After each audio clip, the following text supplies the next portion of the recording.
IPL ক্যারিয়ারে নিজের সর্বোচ্চ দামে দল পেয়েছেন মুস্তাফিজুর রহমান। বাংলাদেশের বাঁহাতি পেসারকে ৯ কোটি ২০ লাখ রুপিতে দলে নিয়েছে কলকাতা নাইট রাইডার্স। তিনি ২ কোটি রুপির ভিত্তিমূল্যে ছিলেন। বিডে মুস্তাফিজের নাম উঠতেই ভিত্তিমূল্য ২ কোটি রুপিতে তাকে দলে নিতে আগ্রহ দেখায় চেন্নাই সুপার কিংস। গত মৌসুমে চেন্নাইয়ের হয়ে খেলেছিলেন তিনি। তাকে দলে নিতে রীতিমতো মরিয়া ছিলেন আইপিএলের সফলতম ফ্র্যাঞ্চাইজিটি।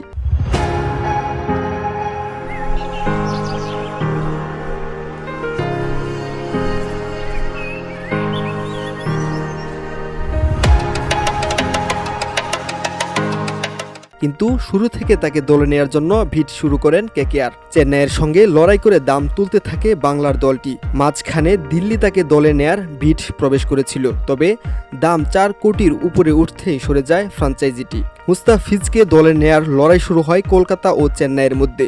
শেষ পর্যন্ত কলকাতা বাংলাদেশের তারকা বাঁহাতি পেসারকে রেকর্ড দামে দলে বেরিয়েছে। এর আগে বাংলাদেশের কোনো ক্রিকেটারের আইপিএলে এত দাম ওঠেনি।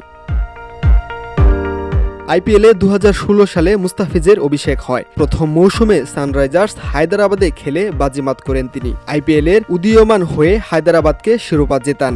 এরপর থেকে নিয়মিত আইপিএলে খেলেছেন টাইগার এই তারকা। ৮ মৌসুমের আইপিএল ক্যারিয়ারে ৬০ ম্যাচ খেলে ৬৫ উইকেট নিয়েছিলেন তিনি। হায়দরাবাদের পর তাকে রাজস্থানে জার্সিতে দেখা যায়। মুম্বাই ইন্ডিয়ান্সে ও দিল্লি ক্যাপিটালসের পরে চেন্নাইয়ে খেলেছেন তিনি। এবার খেলবেন কেকেআরে। তার আগে কলকাতার দলটির জার্সি পরেছেন সাকিব আল হাসান ও মাশরাফি মুর্তজা। এর মধ্যে সাকিব কেকেআর হয়ে আইপিএলের শিরোপা জিতেছেন।